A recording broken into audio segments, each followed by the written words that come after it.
IDEC est impliqué de façon générale dans les démarches d'Affilogue et dans les Tours de France, puisqu'on a déjà participé en tant que partenaire, entre autres à Bordeaux dans la dernière étape.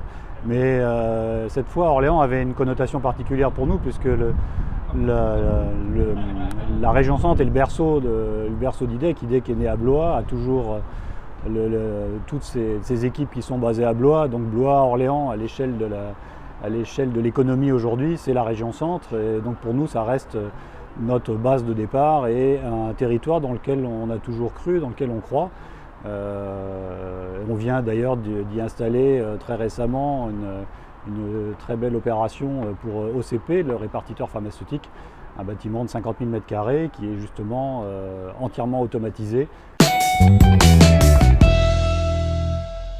Alors je pense que Orléans a la chance, qui peut être parfois vécue comme un handicap, mais a la chance d'être proche de Paris, mais en étant suffisamment loin pour avoir son propre écosystème. Mais il a bénéficié des délocalisations des années 70, qui a été un premier élan de développement économique. Aujourd'hui, le développement économique d'Orléans a toujours été soutenu, puisque je crois qu'on a toujours un taux de chômage inférieur à la moyenne nationale.